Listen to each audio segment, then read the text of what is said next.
Attorney pa nandiyan na si Attorney Okay. Mark Anthony Murao, ang head po for advocacy ng GCash. Sumunod na Ay, yung bakit? GCash doon sa patakaran na Tinanggal na? tanggalin yung mga link. Sa mga link okay. doon sa GCash na mga link papunta sa online gambling. Magandang umaga po sa inyo, Attorney Mark. Good morning. Hi. Good morning, Sir Alvin. Good morning po, Ma'am Doris po. No? At good morning po sa lahat po ng tagapakinig po natin po. Oh. Maraming salamat po ulit no, sa pag-imbita po sa So amin. gabayan nyo nga po kami, Attorney Mark. Ano po? So ngayon, pag pumunta ka sa GCash account mo, wala na doon yung mga link papunta sa mga online gambling sites. Wala na po. Kami po, alinsunod po dun po sa BSP Circular Memorandum 2025-029 po. No? Inalist na po namin yung tinatawag nila na in-app access po. No? Meron po dati na makikita po dun sa app namin yung game section po. No? Meron pong icon yun na parang meron dalawang dice. Hindi na po ito ma-access po, tinanggal na po namin at dahil po sumunod na po kami po sa BSP po. Opo. Ay, ibig sabihin, ang tinanggal, Attorney Mark, yung accessibility. Kasi dati, napakadali ng access. Tinanggal nyo ngayon yung accessibility. Pero pwede pa rin sa mga sugarol natin mga kababayan, Ganun pwede pa rin ba? silang pumunta Oo. sa mga gambling sites. Ano po? Yes po, ang nakalagay po kasi dun sa ano po sa BSP memorandum nga po no. Ang tinatanggal po yung ano po yung in-app access po. Hindi po dito nakapaloob po kung ano po yung mga pwede po ma-access. Tama po kayo doon. Pwede po pa nila ma-access sa website po saka sa mga app po ng mga ano po mga gaming operators po. Anong impact noon, Attorney Mark, sa GCash? Kasi hindi ba dati madali, ano po? Hindi sa ini-encourage ko ang lahat na magsugal, partner. Oo. Pero parte kasi dati yun ng convenience. Kasi Correct. hindi po bawal as we speak ang online gambling. Wala pa po tayo dun sa punto na ipinagbabawal. Wala pa yan. So anong impact sa inyo nung pagtanggal ng mga... Ano ulit ang term na ginamit mo? Ano yun? In-app. In-app. Access po. Opo. Yung mga in-app access po. Sa amin po, pareho lang naman din po sa amin yun, no? Magagamit din po nila ang aming mga serbisyo po, no? Kapag pumunta po sila sa website, sa app. Actually, pwede ko pong sabihin na hindi naman po talaga namin napadali. Madali rin po dati no, kung pupunta sila sa website ng mga gaming operator sa app nila, madali rin po sila makapagtaya po dati. No? Yun po, wala po masyadong magiging epekto po sa amin. Pero sir, may lugi ba ang GCash ngayong ang tinanggal nyo na yan in-app in-app application? Ay, Ma'am Doris, hindi po, no? Kung mapapansin niyo po, ang GCash naman po ay madami pong serbisyo po, madami po kami pinagseservisyohan. No? Ito pong gaming po namin, no?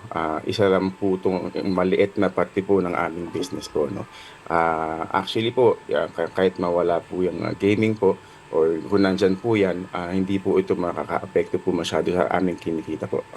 What about, Attorney Mark, yung access na, di ba sabi mo, hindi na siya direkta from Oo. GCash. Ano po? So you have to get out of GCash in order to play, if you wanna play. Pero pwede pa rin gamitin ng ating mga kababayan ang GCash as a form of payment or bet pag tumaya sila sa mga online gambling sites. Lilinawin ko po yung statement po na Sige yun. po. Sa ngayon po, isa po ang GCash na napakadami pong paraan kung paano po makapag-top up po ng wallet. No? Yeah. Hanggang doon lang po yung actually yung participation po ng GCash, hanggang pag-top up lang po ng wallet. Kapag meron na pong laman yung wallet nila, maaari na po nilang gamitin yun po sa pagtaya po. Opo. So pwede pa rin. Pwede pa rin gamitin. Ang diferensya lang ngayon, hindi siya isang pindot lang, nandun ka na kaagad. Correct. Now you have to get out of the GCash app, Attorney, and then open another app para makapaglaro kung gusto mo, but you can still use your GCash account to bet Yan. and to collect your winnings. Actually po, yung to bet po, baka po, hindi naman po sa pagiging technical po, no? Pero maaari pong magamit po ang GCash, kagaya po ng mga iba pong mga service providers po, para po malagyan po ng pera po yung wallet nila. Oo. Opo. Pero pag kolekta ng winnings, Pwede rin po, Hindi follows actually, din. po, ang GCash din po, para din po makakolekta din po, makapag-withdraw po, no?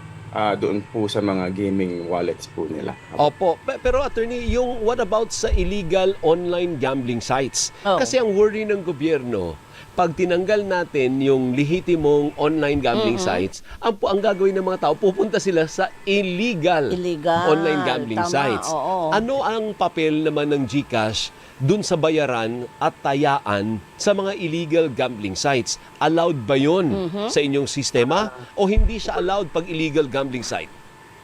Unang-una po, no, gusto ko pong i-explain po na kami po ay isa pong compliant company. Ang ibig sabihin po nito ay kami po ay sumusunod po sa patakaran sa mga batas po ng ating gobyerno po. At kami po ay nakikipag-partner lang po sa mga legal at mga may lisensya po, no? Mga may lisensya galing po sa PAGCOR. Pagdating po sa mga illegal gaming po, hindi po kami nakikipag-partner kahit sino sa mga to po, no?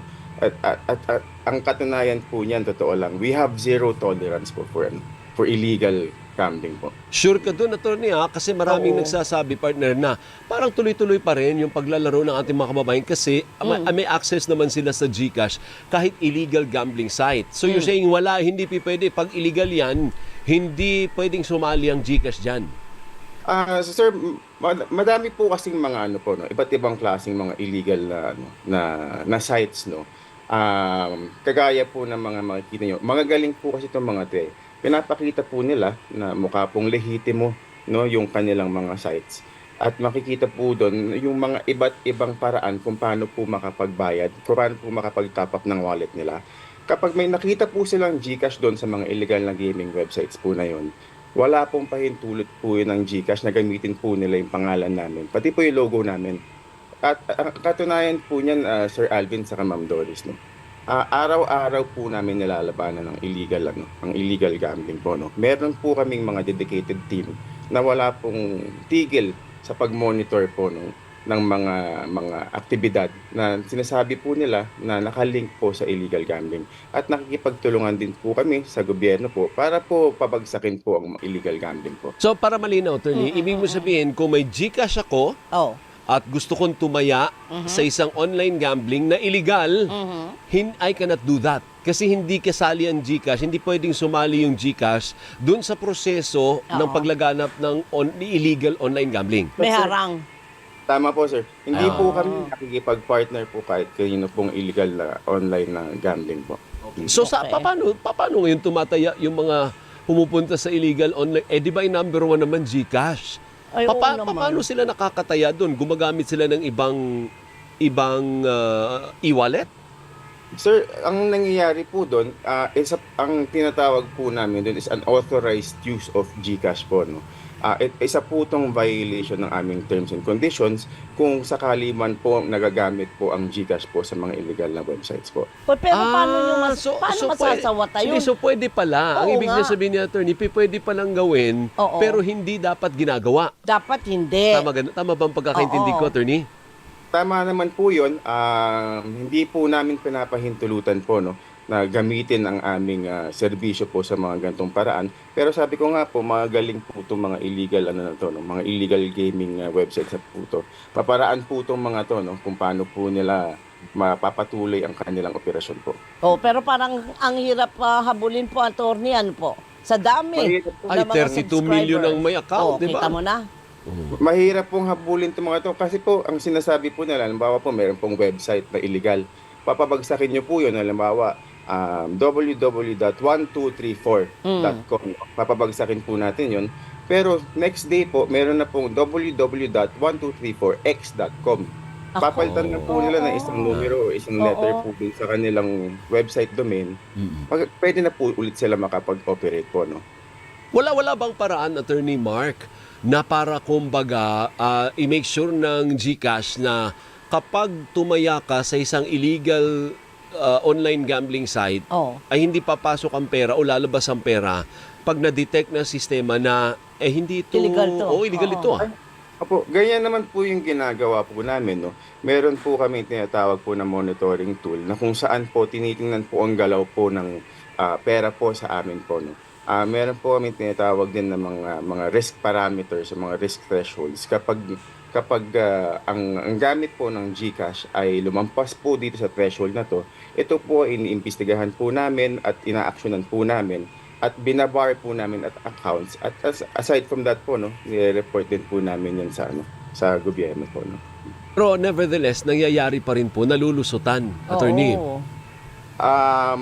Ano man po, it's hard to it's hard to admit no that kahit papaano po ito pong mga illegal na operators po ay nakakahanap po paminsan po ng paraan, pero rest assured naman po na tuloy-tuloy lang po ang aming mga ginagawa para Opo. pigilan itong mga illegal. Oo, kasi mentras pigilan mo, lalong nanggigigil yung mga yan oo at nga.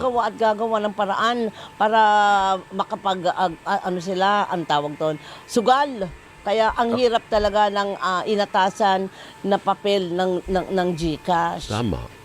Opo. Tama po yan. Kaya po tuloy-tuloy lang po rin kami nakikipagtulungan po sa ating pong law enforcement agency, sa PNP po, sa NBI, pati po sa DICT po. Kasi hindi naman po namin kakayanin na kami lang po yan. No? Ito po ay dapat po isang malaking problema po no, na kailangan po pagtulong-tulungan po sana po natin. No? Tama sabi ni Art Samaniego, attorney. Oo. Sabi ni Art, nakamonitor si Art eh. Dati kasi, pag nilink mo ang e-wallet mo sa gambling app, napaka-seamless. Oh. Frictionless yung pagsusugal using the e-wallet. Kasi nandun na siya, partner eh. Oo. Kaya nakaka-addict siya. Ngayon, nakakataya pa rin using GCash sa illegal gambling site. Payment channel kasi ang GCash.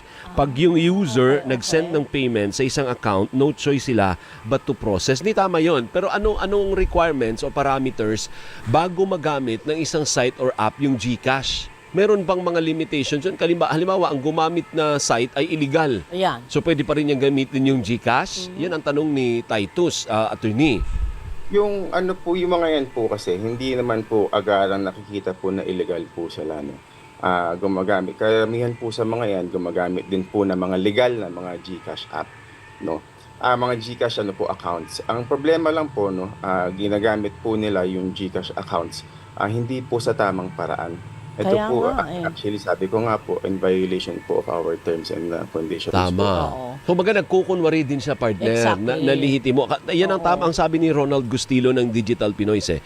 Yung mga illegal na gambling platforms gumagamit ng payment portal na nakapangalan sa ibang negosyo. So all throughout, ang alam ng e-wallet platforms like GCash ay legitimate businesses yung gumagamit kita mo sa na. serbisyo nila. Pero ang totoo ay illegal Okay, or tama illegal na. gambling Nakakaisip pa sites. sila ng ganun. Ay, partner, gano'n kasi Oo. malaking pera ang involved Kaya dito. nga, oo. So, yung GCash, kailangan din niyang mag-evolve.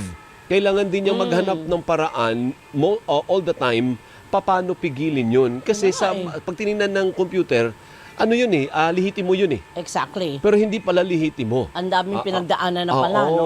So, Legal. kaya mahirap din yung trabaho po ng GCash. Ano Oo, po? sa So, totoo. ano may stand ba ang GCash ito ni Mark?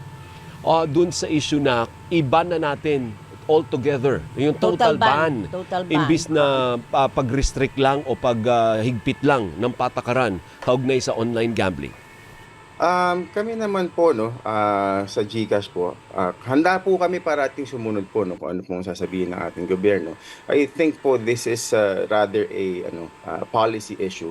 Isa po itong issue ng polisiya po na kung saan po we will defer to the sound wisdom and discretion po of our legislature and our regulators po no. Pero rest assured po na kami po sa GCash ay handang-handa pong sumunod kung ano po ang sasabihin ng gobyerno natin na dapat po natin gawin. Pero mas madali ba ang buhay ng GCash kung wala na kung outright ban ng online gambling o mas lalong hihirap ang buhay ng GCash?